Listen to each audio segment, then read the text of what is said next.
नमस्कार, मेरा नाम डॉक्टर प्रेमवदा त्यागी है और मैं दिल्ली एनसीआर में एंडोक्रिनोलॉजिस्ट हूँ। आज के इस वीडियो में हम बात करेंगे हाइपोग्लाइसीमिया यानी कि लो ब्लड शुगर की।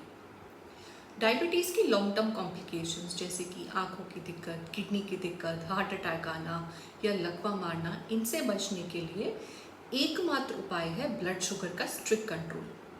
लेकिन जब ब्लड शुगर हम कंट्रोल करते हैं उसके मैनेजमेंट में कभी कभी हाइपोग्लाइसीमिया होने का चांस रहता है, इसलिए इसके बारे में अवेयर होना बहुत ज़रूरी है। सबसे पहले जानते हैं कि डायबिटीज़ के पेशेंट्स में हाइपोग्लाइसीमिया क्या है।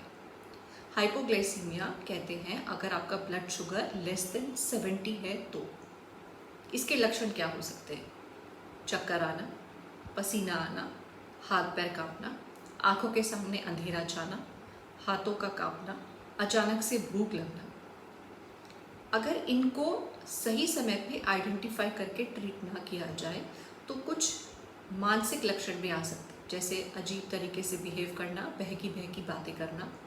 ब्लड शुगर निरंतर लो होने के बाद अगर ब्लड शुगर 20 या 30 तक पहुंच सकता है तो आप बेहोश या अनकॉन्शियस भी हो सकते हैं।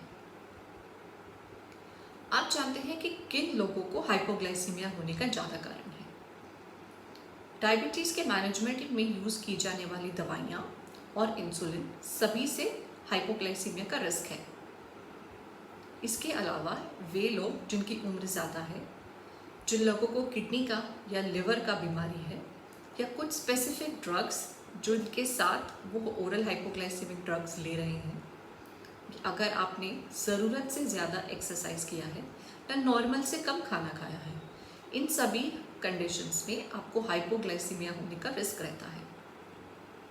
अगर आपको इनमें से कोई भी लक्षण है या इनमें से कोई भी लक्षण ना होने के बावजूद आपका ब्लड शुगर 70 के नीचे है तो 1 गिलास पानी में 3 चम्मच चीनी या 3 चम्मच ग्लूकोज का पाउडर डाल के पिएं।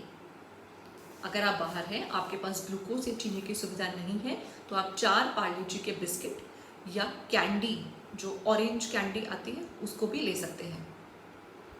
20 मिनट के बाद दोबारा शुगर चेक करें। अगर शुगर फिर भी 70 के नीचे है तो ये स्टेप्स को रिपीट करें।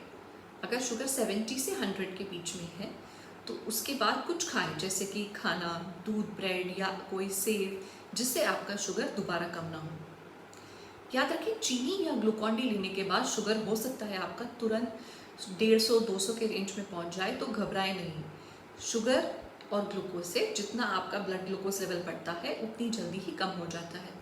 ये दोबारा कम ना हो इसके लिए इसके बाद कुछ खाना खाना बहुत ज़रूरी है।